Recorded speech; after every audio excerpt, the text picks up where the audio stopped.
La 4G Batelma vous présente Ny vaovao. Aro, miaina sy miaro, mandry voniny vato. Manolotra ho anao ny vaovao. Lavage Kiri. Manolotra ho anao ny vaovao. Lavage Kiri, ho finaritra ny tontolo andronao.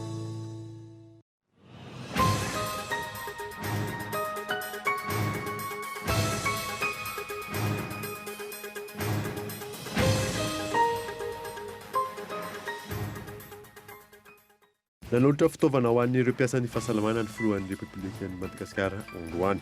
Nahazo ny anjarany ihany koa ny mpitandro ny filaminana iadina amin'ny tsy fandriam-pahalemana. Manodidina ny 10,1 tapitrisa dolara ny vola natokana ny firenena mikambana anatanterana ny dingana faharoa amin'ny Fonds de l'ONU pour la consolidation de la paix. Nodiniana manokana anatin'izany ny fanomezan-danjany tanora. Avozana ary avadika elektronika avokoa ny famoahana sy fandoavam-bola eny anivon'ny ministera amin'ny alalan'ny tetikasa izay ampiarina amin'ny taona 2024 ity. Entina hanatsarana ny fitantanam-bola mpanjakana amin'ny ankapobeny tanjona amin'izany. Kitapindra manodidina ny 5,3 alina isan-taona ny ilaina manerana ny Madagasikara. Tsy maharaka izany anefa ny ivotoerana misahana ny famindrana rà araka ny fanadidina natao. Ilaina ny fanamafisana manoloana io ny fanentanana ny fanomezan-drà.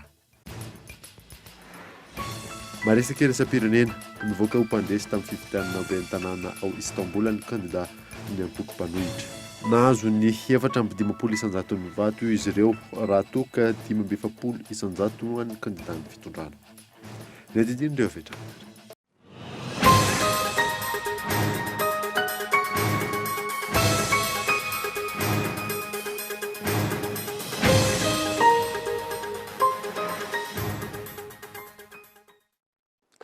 Finaritra tompoko lasy tompoko fotoana vaovao eto amin'ny Kultivika manazanao ary anaraka izany hatramin'ny farany. Ialana tsiny tamin'ny fatarana fa ny anomboantsika ny vaovao dia ny maraina teo tetsy-pifelan-tanana nanolotra fitaovana ireo mpiasan'ny fahasalamana ny filohan'ny Repoblikan'i Madagasikara fiara-miasa teo anivon'ny OMS sy ireo mpiara-miombona antoka hafa amin'ny fitondrana malagasy Henri Floreo. Isan'ny velirano napetraky ny filohan'ny Repoblikan'i Madagasikara ny fampiroboroboana ny tsehitry ny fahasalamam-bahoaka manerana ireo distrika 7,10 manerana Androsy. Fitaovana maro nentina hanatsarana ny tsehitry ny fahasalamam-bahoaka no natolotra tamin'ny fomba ofisaly androany maraina tetsy amin'ny INSPC Befilatanana, fiara-miasa ny fitondrana malagasy sy ny OMS, ny Banque mondiale ary ny UNICEF. Tonga nanolotra izany ny filohan'ny Repoblikan'i Madagasikara ny fampiroboroboana ny tsehitry ny fahasalamana izay raha ny fanjakana malagasy misy alamy ireo mpiara-miombona antoka. Fiara tsy mataho-dalana sy fitaovana maro samihafa no natolotra androany entina mimpiroboroboana ny tsehitry ny fahasalamam-bahoaka izay. Izany indrindra no nametrahako ny fahasalamana, indrindra ho an'ireny sy ny zaza, olona ara-pamehana tao anatin'ny famolavolana ny IEM, izay hita taratra ao anatin'ny politique générale de l'État ankehitriny. Mila fomba fitantanana vaovao ny malagasy, izay miaro sy mitsinjo ny rehetra tsy ankanavaka, na avy any atsimo, na avy any avaratra, na avy any andrefana, na avy any antsinanana. Maro ireo ezaka tokony ho atao ary ho ataontsika. Anatratrarana ny tetikasa izay tiantsika ho apetraka eto amin'ny firenena dia ny hoe fahasalamana ho an'ny malagasy tsy ankanavaka. Dia natao laharam-pamehana ny fametrahana hôpitaly manara-penitra eny anivony ireny distrikta izay mbola tsy manana hôpitaly ireny. Indrindra ihany koa ny fanatsarana ireo CSB2 na ireo CSB rehetra manerana ny nosy. Fa maro ny zavatra tokony atao sy hatsaraina eto amintsika.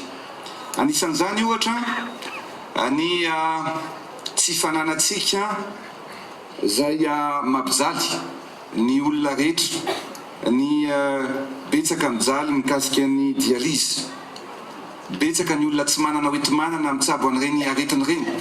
Izay no mahatonga anao hoe amin'ny tsy taona ity dia ametraka fitaovana maromaro isika mba ahafahana manao an'izany dialyse zany maimaim-poana sy andoavam-bola.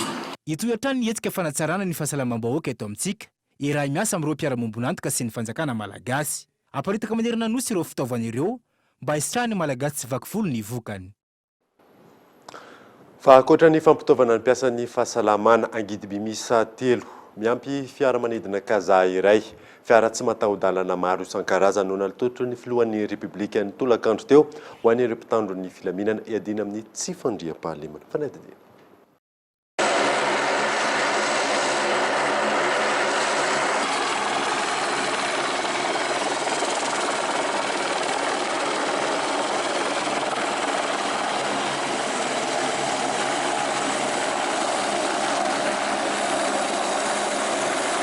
Eto Madagasikara ireo fitaovana nampanantenainy filohan'ny Repoblika omena ny mpitandro ny filaminana iadina amin'ny tsy fandriam-pahalemana.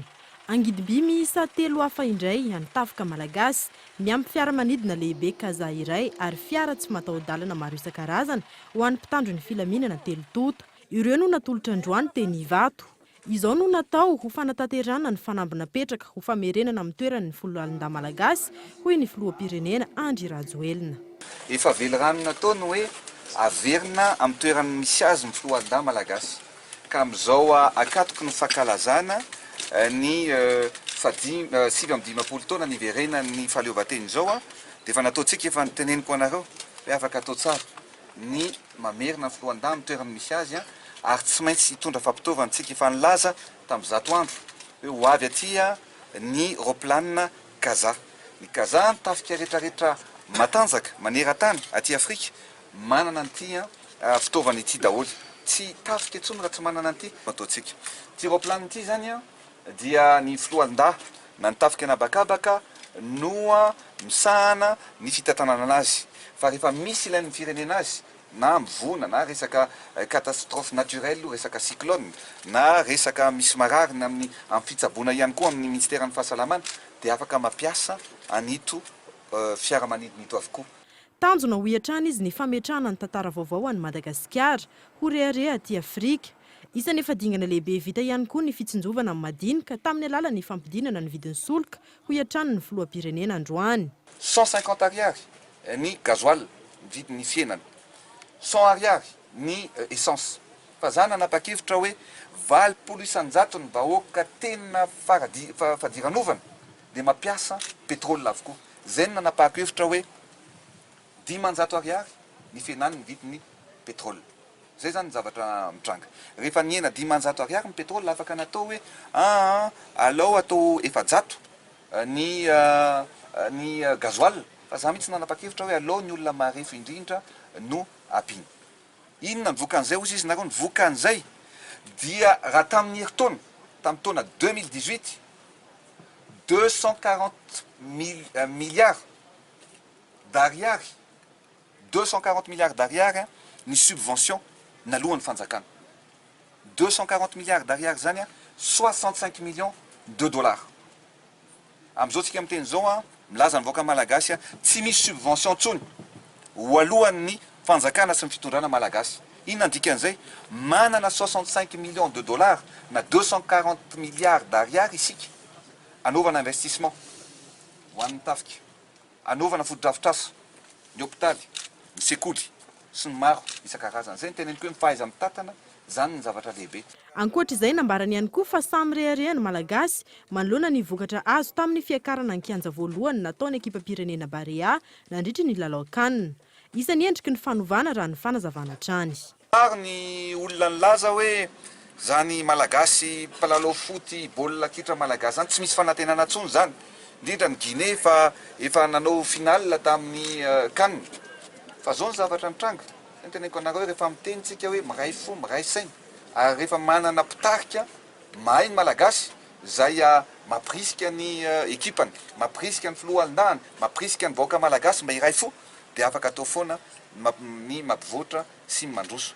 Mbola maro ny asa miandry sy ny ezaka tsy maintsy atao. Ny firaisampo vonina handroso no takiana amin'ny vahoaka malagasy tsy ankanavaka ho hiatrany ny filohan'ny Repoblika. Fa manodidina ny 10,1 tapitrisa dolara ny vola natokany firenena mikambana hanatanterahana ny dingana faharoa amin'ny Fonds de l'ONU pour la consolidation de la paix. Nodinihana manokana ao anatin'izany ny fanomezan-danja ny tanora. Yves Richard. Taorian'ny fanaovana jery todika ny fivoarany fandriam-pahalemana teto Madagasikara, taorian'ny fanatanterahana ny andian'ny voalohan'ny Fond de l'ONU pour la consolidation de la paix, vola manodidina ny 10,1 tapitrisa dolara no natokany firenena mikambana anatotosana ny dingana faharoa ny tetikasa Papandroana. Hodinihana manokana anatin'izany ny fanomezan-danja ny tanora no ny antony manokana. Ao anatin'izany dia ny fanamafisana ny mahafirenena tsara tantina amintsika. Ny faharoa dia ny fanampiana ny anatsy manokana eo amin'ny lafin'ny famerenana ny fandriampahalemana. Fa zavatra tena lehibe ny tapahan'androany dia mahakasika ny tanora. Ahoana no ahafahantsika hijery manokana ny tanora satria rehefa nijerena ny mahatonga ny tsy fisy ny fandriampahalemana dia ny fahitana fa tsy apetraka amin'ny toerana sy ny anjara toerana misy ny tanora dia somary no mavainina foana hatramin'izay. Dia ny fanapahan-kevitra dia ny hoe hanomezana ny tanora ny tokony atao rehetrarehetra indrindrindra mba hialantsika amin'ireny tanora izay varilavo amin'ny tsisy rehetrarehetra reny zany. Isan'ny firenena ny sitraky tia famatsim-bola avy amin'ny firenena mikambana anatsarana ny fandriam-pahalemana i Madagasikara. Ho tohizana ny ezaka vita ny taona 2012 hatramin'ny 2012 ary ezahana ny ametrahana ny fandriam-pahalemana eny fotony. Androany no totosa teny Mahazoarivo ny fionana teo amin'ny mpiara-miombonantoka sy ny tompona ndraikim-panjakana malagasy momba izany. Fa amin'izao fankalazana ny fetin'ny fahaleovantena izao, ankizy zokiolona anjatony avy amin'ny faritra telo eto Antananarivo renivohitra nofin'ny toloran'ny association fity fanomezana tamin'ity androany ity. Tonga nanolotra izany teny amin'ny EPP anaty azy isotry ny filoha nasionalin'ny fikambanana Ramatoa Mialy Rajoelina. Gaëtan Andresilavo. Ho fampizarana fanana sy hafaliana amin'izao fetin'ny fahaleovantena izao, tonga nanatitra potifotsy sy elo an'ireo zokiolona amin'ny faritra telo eto Antananarivo renivohitra ny association fity. Fankasitrahana sy firarian-tsony natolotra ireo ny sitraka ny fanomezana. Dia fisaorana feno no atolotra ho an'ny association fity, fa dia tena mahatsiaro tokoa ny biantitra izy. Dia enga nemba ho era fanapahana izy mivady amin'ity tantsy ny firenentsika ity. Fa dia izay be biantitra rehetra manala voalohany dia mirary soa anazy ary indrindra mitsojoano azy. Mirary soa antsika malagasy tratran'izao asaramanitra izao. Tratrany fa 70 isika ny androany dia amin'ny herintaona isika ho tratrany fa 90 taona araka ny nampanantenan'ny président moa dia ho ataony makotrokotroka tokoa io dia engany mba ho samy ho tratran'izany isika menakavy rehetra eto Madagasikara dia indrindra miaraka amin'ny président Andry Rajoelina mba hiaraka amin'izay koa ny fandrosoan'ny malagasy. Dia mirary soa ny mivady ho ela fanapahana ho ela eo amin'ny fitondrana mba hiadanan'ny tany sy ny fanjakana. Zahako manokana dia miraba sady mirary soa an'ny malagasy rehetra tratran'ny zao asaramanitra zao. Tain'Andriamanitra neny tsika menakavy ka mba hisontry Madagasikara tsy ho ela tsy ho tany gisitra foana araka ny volaza ao amin'ny firaisam-be fa mba hisongadina. Ankoatr'ireo zokiolona, tsy diso anjara ihany koa ireo ankizy mpianatra izay nitolorana arindrina sy labozia ary vatomamy sy biskuit. Ireto farany izay efa nanomana kilalao sy tsianjery ary tononkalo.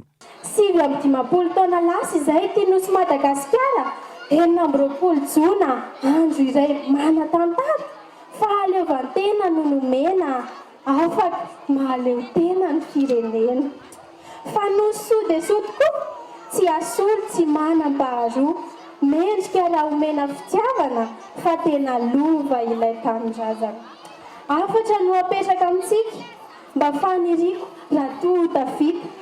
Ny afo ny fitiavan'ny tanindrazana azafenina avelao tazana. Fa ny malagasy olona voafidy miavaka sy lafo tombam-bidy, tia tanindrazana sy fandrosoana mandresy findreo miara-mirona.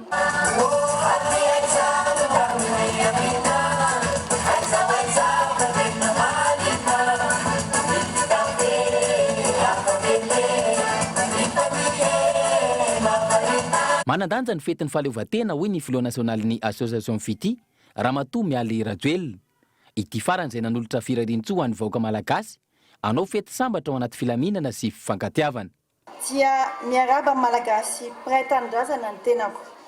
Ny faniriana dia mba hiaina izany fahafahana izany avokoa isika malagasy rehetra. ary anao fetiny asaramanitra ao anaty filaminana sy fifankatsiavana. Rehefa fetim-pirenena toy izao dia misy foana ny afomanga. Ny fanoko rehefa mifarana ny afomanga, hitanao rehefa le bouquet final iny le tsy mijanona tsony iny le afomanga dia manao vœu. Ny vœu dia firariana manokana.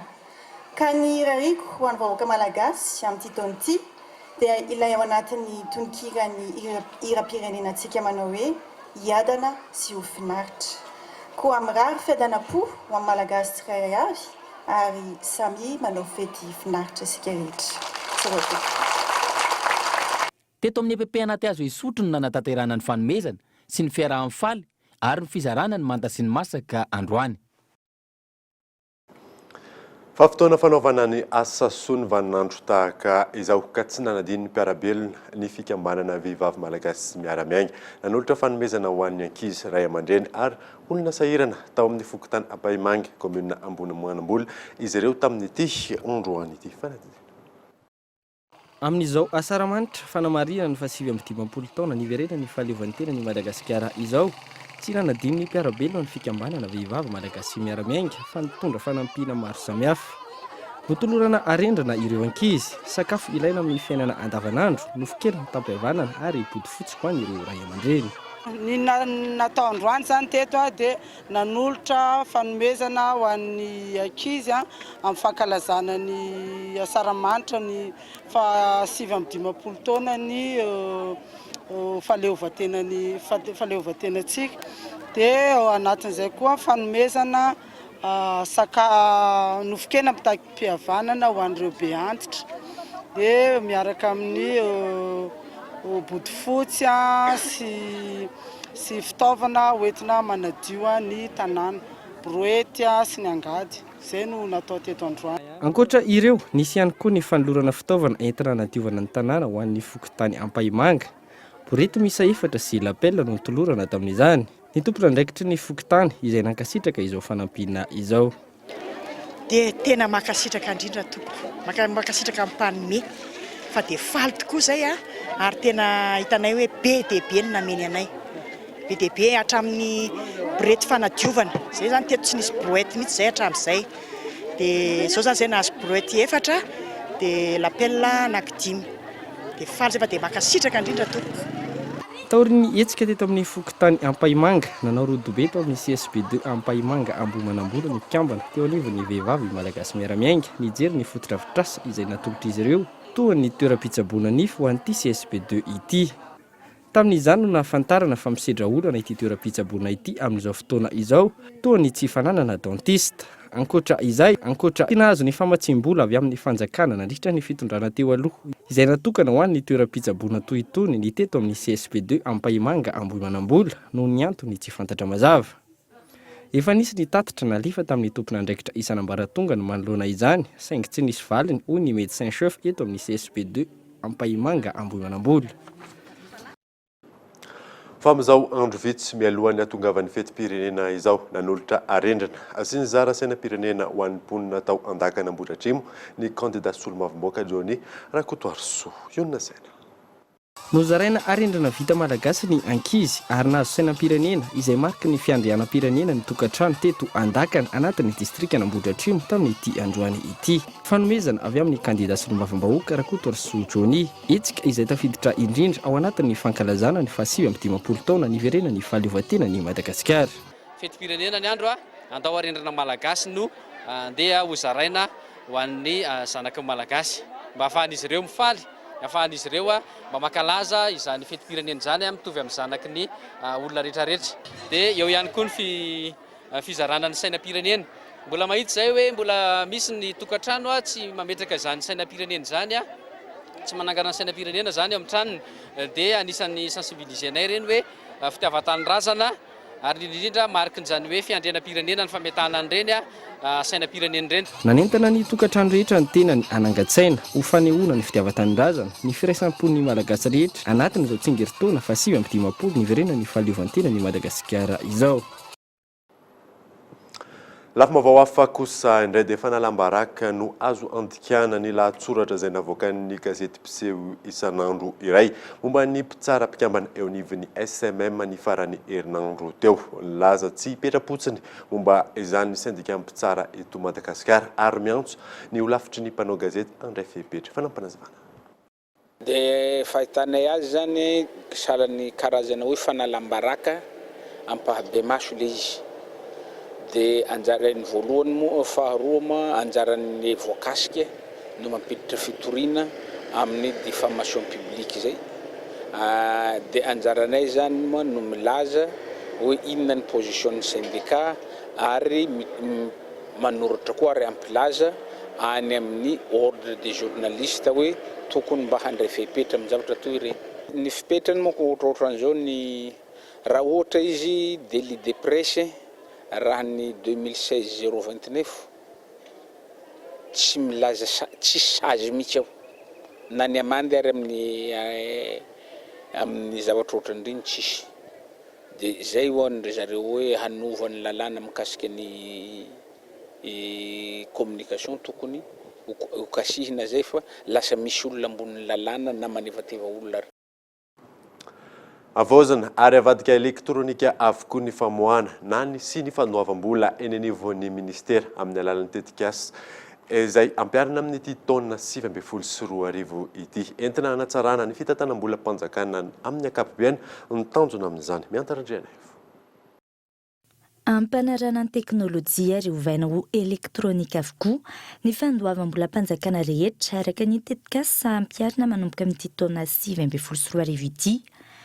Mizara roa araka io ny fahazona misitraka izany, ny en ligne izay metina amin'ny finday aza ary eo koa ny carte électronique na karatra elektronika natokana ho an'ireo misehatra amin'ny fanjakana tahaka ny mpiasam-panjakana. Anamorana ny fomba fitantanam-bola mpanjakana, anamafisana ny mangarahara, iarovana ny fandoavam-bola, anamafisana ny fanaraha-maso ny vola mivoaka sy ny mpiasam-panjakana, anafainganana ny fomba fisitrahana vola, ireo no isan'ny tombony amin'ny fampiasana ity ika vaovao ity. Ny andriamatao filoatra dia hanana ny voakasaina izy. Andriamatao praiminisitra, ireo minisitra izy nambaratongany, ireo talejana misy nambaratongany, hatramin'ireo acteur budgétaire zany dia hanana ny voakasay ao anatin'izy. Ankoatra ny information mikasika ny fampiasana tetim-bola mpanjakana dia atao amin'ny disposition ny manapaka-hevitra ihany koa ny information mikasika ny fidiram-bola mpanjakana. Dikan'izay zany en temps réel dia ho fantatry ny andriamatao filoha, ho fantatry ny andriamatao praiminisitra, otrina ny vola niditra ao anatin'ny kitapom-bola mpanjakana, ho fantatry ny hoe ny région na ny district anankiray otrina ny kehitrana ampidiriny, ho fantatry ihany koa ny resaka recette douanière en fonction ny localité géographique. Ho azo atao zany ny mijery ny efficacité an'ireo ministère sirairay avy ireo, ny efficacité ny administration en général zany ny information reny zany tsy ho obligé na compte rendu ponctuel na périodique intsony fa amin'ny fotoana izay lany lehibe azy zany dia ho hitany ny information mikasika an'ireo. Araka izay voara-maso amin'ny alalan'ity karatra elektronika ity avokoa ny mpiasam-panjakana rehetra, izan'izany ny ora fidirany sy ny ora fivoahany, ny toerana misy azy, ny fitambaran'ny ora ny asany sy ny maro hafa, ary amin'ny alalan'izay no andoavan'ny fanjakana ny karamany. Tanjona ny tsy sy ny gaboraraka eny anivon'ny seha-mpanjakana samihafa, eo ihany koa ny alana amin'ny sy ny mpiasam-panjakana matotoa, tafiditra amin'ny fahatratrarana ny tanjon'ny IOM araka izany ity tetikasa ity. Androany no nampahafantarana tamin'ny fomba ofisialy ity fandoavam-bola manaraka ny teknôlôjia ity. Fa voaja ny fepitaona nambarany fitondram-panjakana amin'ny tanàna lalana eny Ambatonakanga miazony Ambohijatovo. Fitantarany sabotsy lasa teo ity ampandalana ity. Nanamafy ny teo anivon'ny ministera ny fanajariana ny tany, ny toeram-pinerana ary ny asa vavety fa manaraka ny fenitra ny kalitaon'ny asa. Fanampanazavana. Araka ny zavatra nytenenina moa ny asa andro manalina ny orinasa nanao ilay fanamboarana izay nilazainy hoe tsy maintsy vita alohan'ny 20 jona dia vita tamin'ny sabotsy teo zany ilay lalana. Ny resaka kalitao efa tao anatin'ny toerana tao nisy pavé moa tao ambanin'izy io dia noesorina tanteraka ilay pavé dia nasiana couche de base environ 5 cm dia avy eo nisy goudron eo amin'ny 5 cm eo koa. Izany hoe matevina sy lalana natao aharitra ao anatin'ny folo taona. Fa kitapon-drà manodidina ny 5,3 isan-taona no ilaina manerana ny Madagasikara. Tsy maharaka izany ny fitoerana misahana ny famindrana rà araka ny fanadadiana natao Yves Richard. Lany eto Antananarivo ny kitapon-drà 2,5,3 ilaina eto Madagasikara isan-taona. Ny sampandrà ny famelomanaina, ny sampanavonjy aina, ny fandidiana, ny fiterana sy ny hôpitaly manodidina. Toy ny Etsitosy, Anosiala, Rambomangakely no mandany ny paosin-drà betsaka. Tsy maraka izany ankilany ny fitoerana misahana ny famindrana rà eo anivony HIRA. Mpanome rà maro ihany koa ambonin'izay no tsy mahafeno ny fepetra takiana. Raha ny totaliana izany izao ny raha nampiasaina izany namenandreo marary eo misy 2669. Nefa ny donneur nitoerana tamin'ny volana May ohatra izany resika dia 2308 izany mbola misy elanela be izany sy zavatra izay. Fa izany hoe le 2308 donneur ireo izany na le don na le rà pochina rà ireo mbola préparena koa ireo satria sécurité ny mpame rà jerena sécurité ny marary mandray rà koa tsy maintsy tonjorana. 12 izany pochina ahitana VIH, dia 48 nahitana virusna hépatite B, dia 18 nahitana virusna hépatite C, dia 13 nahitana ny aretin'ny syphilis. Namafisina manoloana io ny fanentanana amin'ny fanomezan-drà maimaim-poana. Ankoatra ny fiantohana ny fanomezana rà ho an'ny donneur de sang régulier raha misy fidirana hôpitalim-panjakana na tsy miankina. Azo dinihana ihany koa ny hanomezana rà maimaim-poana ho an'ny fianakaviana akaiky. Tombony maro ihany koa no azo avy amin'ny fanomezan-drà raha ny fanadihadiana. Rehefa manome rà izy dia hita koa fa mitombo fahasalamana. Inona moa mampatonga azy hitombo fahasalamana? Misy taova kely zany ao anatintsika ao. Dia rehefa manome rà ianao dia voasolo ao anatin'ny adiny 10 ny rà iny noho le fisian'le taova kely mamerina ny rànao. Ary le rà averina iny dia karazany hoe rà vaovao ràna feno hery ary afaka miady amin'ny aretina. Tsy mitovy mihitsy n'olona mpanome rà sy ny tsy mpanome rà sendra ny aretina iray mitovy. Mazava ho azy fa n'olona mpanome rà zany vetivety izy dia mandresy an'le aretina satria rà feno hery le rà ao aminy. 500 isan'andro ny fangatahana paosin-drà eo anivon'ny chambre froide fitahirizana rà anivony HIRA. Tsy maraka izany ny ravoangona kanto ny amerana ny fangatahana. Antsoavo araka izany no ataony ivitoerana misahana izany. Hanomezan-drà maimaim-poana araka ny teny filamatra, mamindra rà mamindra aina. Tonga eto amin'ny fotoana ny dokavarotra isika aorian'izay ny atantsika ny fanomanana ny 20 jona. Fa eo ihany koa ny fanomezana andrin-jiro izay nataon'ny vondrona Filatex. Rehefa avy eo ary.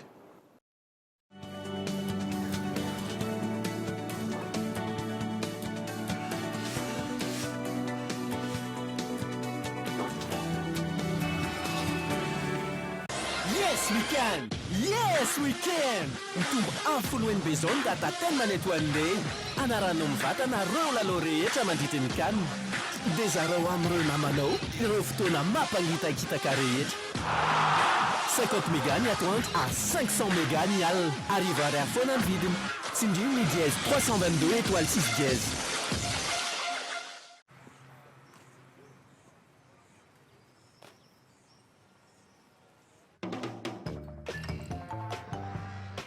See, I was pissed at you. I was mad too. Now here's what I'm gonna do. Remember all the good times that we shared. You better remember everything that we did together. If we can work it out, yeah. Girl, there is no doubt. You know I've had some doubt. I know our debt to love has been paid. I paid that bill. 'Cause you're my best friend to the end.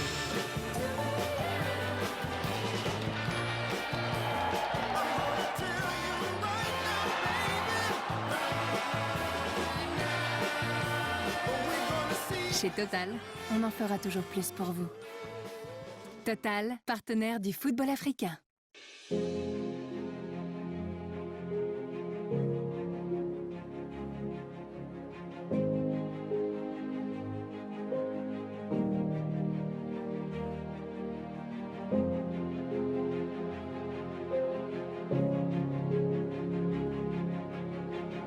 Vous aussi, préservez votre patrimoine avec l'assurance incendie.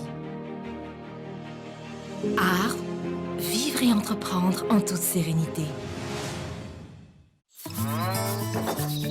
La vache qui rit, ça demande cire. Nous m'en pas au tout malérie. Miss calcium, si vitamine, arferayan Q. Mas fafnareta nerinya kis. Et fanan lebeyan Q. La vache qui rit, ouf nashchan tout loin de now.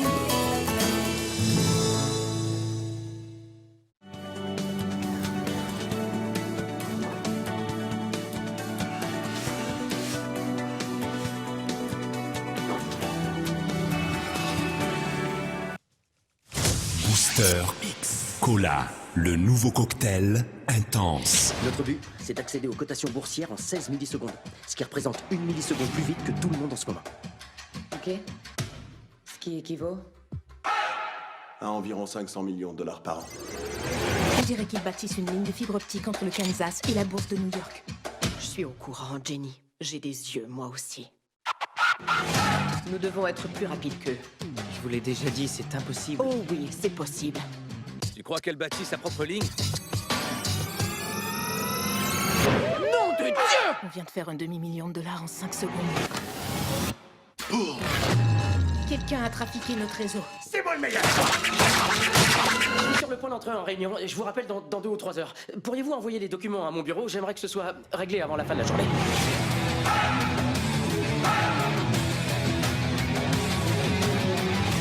C'est un peu comme si David se pointait un matin à la bourse avec en main le plus gros lance-pierre de tous les temps et qu'il forçait Goliath à s'agenouiller. Veneto amin'ny fampalalambavao isika fa hiavaka ny fankalazana ofisialy ny fetim-pirenena ny fa 4 ny volana jona ho avy izao eny Mahamasina. Maro ireo fampisehoana izay ho ataon'ny foloalindahy entina hanamariana izany. Natao androany moa ny famerenany mampiona kotoarso.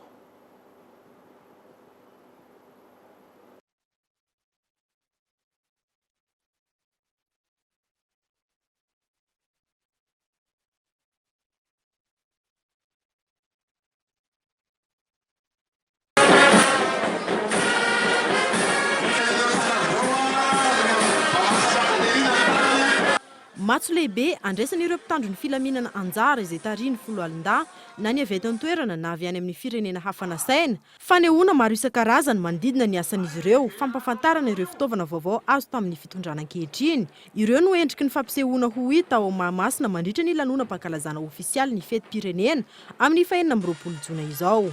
Fampisehoana izay nanaovana famerenana androany ho fanomanana izany sy entina nomezana fahafahampo ny vahoaka malagasy rehetra mandritra io fotoana io. Tonga teny an-toerana nanatrika izany famerenana izany ny filohan'ny Repoblikan'i Madagasikara Andry Rajoelina ny maraina teo. Ainga vaovao an'i Madagasikara izao fankalazana ny fa-15 taona niverena ny fahaleovantena sy fety ny folo alindahy malagasy amin'ity taona 74 ity. Fankalazana izay tsy maintsy apaka ampony tsirairay ahafana mandroso sy mibanjona no avy raha ny fanazavana hatrany.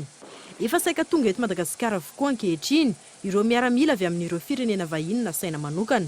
Tsy ahivina fa isan'ny vahiny manan-kaja na saina natrika izao fety izao ny filoham-pirenena Rwanda Paul Kagame. Fa hoentitra ny fitandrona ny filaminana mandritra ny fankalazana niverena ny fahaleovantena mba ahafahan'ny vahoaka malagasy mifety ampitoniana sy anaty filaminana hoy ny lehiben'ny Emoreg Analamanga tamin'ity androany ity. Henri Florian. Amin'izao ankalazana ny niverena ny fahaleovantena izao, mpitandro filaminana mahery ny 2 arivo no miara-mientana mitandro ny filaminana. Ankoatra ny fitandrona ny filaminana, hisy ny fandaminana manoka ny fifamoivoizana, mandritra ny fanapohana ny afomanga etsy anosy Rapitso. Manodidina anosy zany mandritra ny fanapohana afomanga manomboka ny maraina dia tsy azo misy tomobile mijanona. Hoe mijanona ao anatin'io faritra manodidina anosy io mba ho isorohana ny zavatra mety hitranga, mety holoza, mety mitranga amin'iny zany. Satria na ny anaovana intervention zany na vonjena amin'iny manahirana noho ny famaroan'ny olona. Ka tsisy tomobile mahazo mipetraka manodidina ny farina anosy. Misy fotoana dia tsy maintsy ho tapahana mihitsy ny fifamoivoizana miditra ato anatin'ny anosy rehetra mandritra ny fanapohana afomanga dia tapaka tanteraka. Tomobile ny mpitandro filaminana izay manao fisafoana sy ireo mpanao vonjovona izay ihany no afaka miditra ato. rehefa tonga zany fotoana io alohan'izay zany dia ho tapaka ny fifamoivoizana dia mivily lalana zany ireo izay olona tembana eritreritra andalo aty. Ankoatra izay, efa tsara petrika ihany koa ireo caméra de surveillance mba handrindrana ny filaminana. Hisy ihany koa ny fisavana ataon'ireo mpitandro filaminana.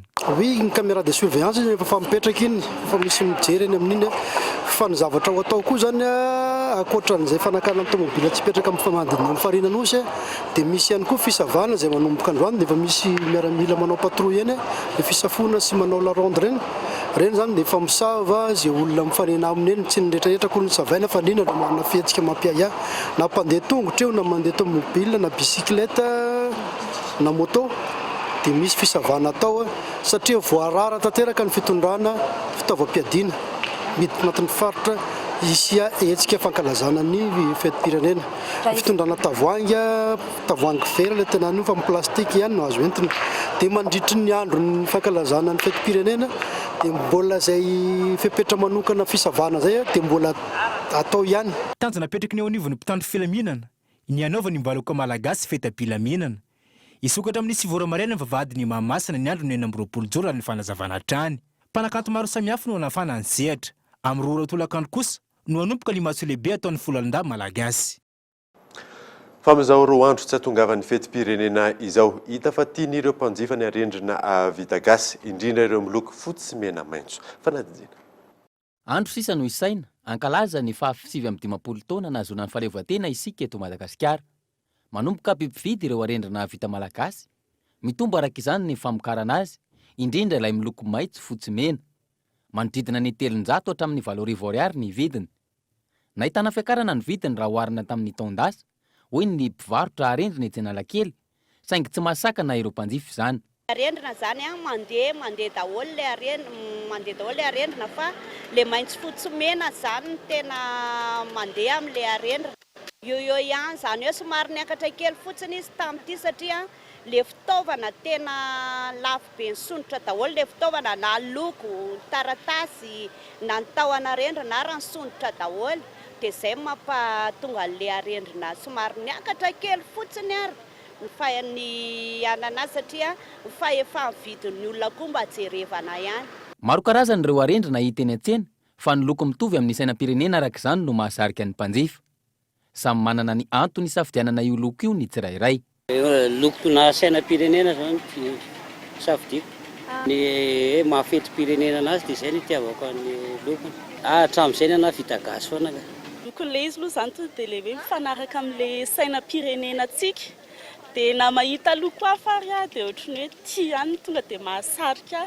Dia efa mividy teo aloha dia mbola mahita indray eto dia manontany azy mba miady varotra aminazy fa tiako be le izy dia mba manentana hoe hafa ihany ny atsika malagasy.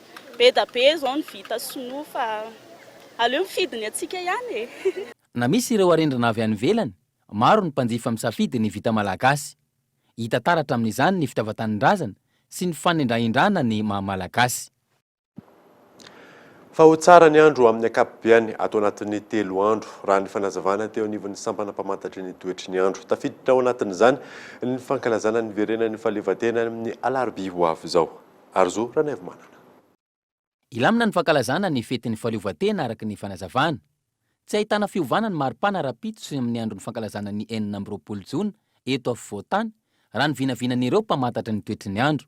Araka izany, ho tsara ny andro ary tsy ahitana orana manodidina ny 2 andro. Raha fitinina amintsika indray zany ny mahakasika ny toetry ny andro ato anatin'ity 3 andro ity indrindra amin'ny fahatongavan'ity fety 20 jona ity ho an'Antananarivo manokana maina ny andro na dia ola lovandraona raha ny vao maraina dia ny orana zany tsy azo verina hoe tsy hisy aloha zany raha ho an'Antananarivo manokana fa na dia zany na tsy zany aza ny aliny rapito zany 25 dia isy orana manify kely ihany indrindra amin'ny ilany antsinanana iny dia ny 26 mbola amin'ny ilany antsinanana ihany no mety ahitana izay herik'andro izay. Ankoatr'izay, isy herika ary hiverina tanteraka ao anatin'ny vanim-potoanan'ny ririnina isika ny alakamisy fa 17 ny volana jona ao avy izao. Lafim-baovao hafa kosa indray dia nanolotra andrin-jiro mandeha amin'ny herin'ny masoandro entina anazavany tanàna amin'ny komuna Andrevohitra Antsiranana ny orinasa Enelec ao anatin'ny vondrona Filatex ionona saina.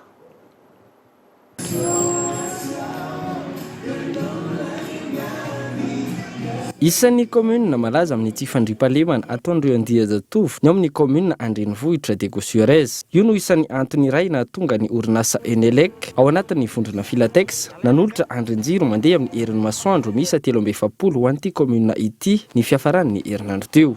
Le fotodrafitrasa nataony Enelec teto amin'ny tanàna Diego zany dia reny jiro panneau solaire napetraka teto amin'ny tanàna reto izay raha miasa tamin'ny be an-tanàna Natsarana dia raha nanantona anay be an-tanàna hoe inona fiaraha-miasa azo atao mba hitondranareo hazavana ho an'ny tanànany Diego dia namaly zay hoe ndao arany fa aloha asitsika panneau lampe solaire eran'ny tanànany Diego dia matoa be an-tanàna moa safidy an'le toerana nametrahana an'le izy mahasamihafa an'ireto zany reto poteau reto any ambony batterie fa tsy aty ambany tsony satria le taty ambany sy raha vao aty ambany le batterie dia angalarin'olona matetika.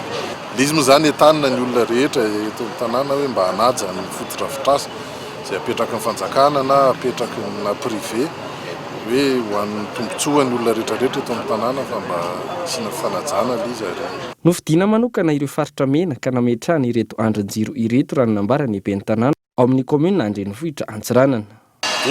Isaorana zany amin'ny Enelec Filatex moa misaotra nareo zahay namaly le fiaraha-miasa namaly positivement zay fiaraha-miasa zay. Le jiro tapatapaka hitanareo moa inona ny olana amin'seho ty tanànany Diego ty nalaza il y a 3 ans de cela resaka zanatsika madinidinika madiditra reo fa zay zo moa saoran'Andriamanitra fa nijanona tanteraka zany zay resaka phénomène foros zay ty fa nijanona tanteraka zany fa mazava ny eto surtout ty amin'ny avenue Philibert Tsiranana ty faly be ny vahoaka eto fa mandehana mitsangatsangana eto anareo ariva fa ty zao lasana ohatrany lasa axe principal mihitsy ty lalana ty tena nafampana reo ny safidianana an'izay satria misy rehefa avy manao zay zava-dratsy ataony izy zany dia any izy mitsoka satria hainy fa tsisy éclairage ny any dia zay ny nampiretina surtout tanamboasaingy sy mahatsara ary manongalaza.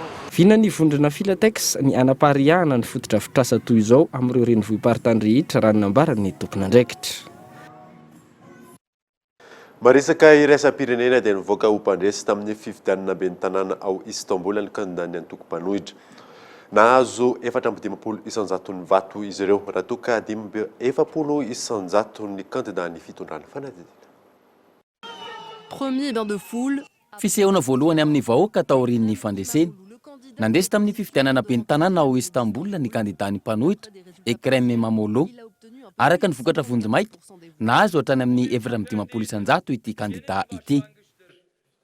Ce n'est pas une victoire, c'est un nouveau. Tsy fandresena ity fa fanombohana vaovao. Manomboka rahampitso, hojerena mitovy, ny tsirairay amin'ireo mponina 40 tapitrisa. Vonina ny ara-iasa aminao ao Andriamatoa Erdogan. Je suis prêt à travailler en harmonie avec vous, monsieur Erdogan. Tranga mafy ho an'ny filoha Turka izay mandray ny faharesena voalohany hatramin'ny fifidianana ny taona 2010. 3 volana lasa izay, efa nandresy tamin'ny fifidianana i Ekrem Imamoglu, saingy nilaza ny AKP. Antoko avy amin'ny fitondrana fa nisy tsy fahatomombanana ka tsy nankato ny vokatra. Amin'ity indray mitoraka ity, tsy misy kianina ny fandreseny antoko CHP ary tsy niandry ela, niaiky ny fahareseny ny mpifanandrina aminy. Mitarika i Ekrem Imamoglu, miarahaba sy mirary soa azy inoko fa hitondra tsara ny Istanbul izy. Natratra 520 taona zay no teo amin'ny fitondran'ny AKP ny tanànan'i Istanbul. Eny amin'ny lalana, ao amin'ny tanàna lehibe ao Turkia, mifaly ireo pomban'ny Ekrem Imamoglu. Faly be zahay, tonga ny fotoana ho an'ny fahamarinana. Efa ela no niandrasana ihany zao ho an'ny ho avy. Mahazo ny Istanbul dia midika fa mahazo an'ny Turkia. Izay ny teny filamatry ny filoha Turka. Araka izany, ho an'ireo pomba ny CHP, Ekrem Imamoglu no kandidany mpanohitra afaka mifanandrana amin'ny Recep Tayyip Erdogan raha toa ka hilatsaka ho fidiana ho filoha ny taona 2020. Dia izay namarina vaovao tamin'ity alina ity, ankasitrahana ianao nanaraka izany soafa tsara atao tompoko.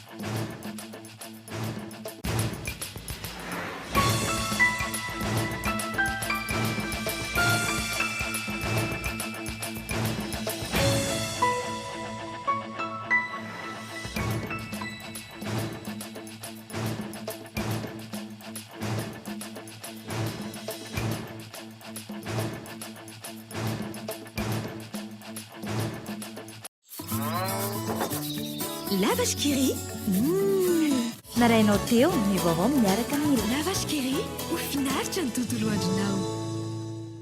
Le journal vous a été présenté par Aro, miaina sy miaro, mandry voniny vato. La 4G by Telma vous a présenté Ny vaovao.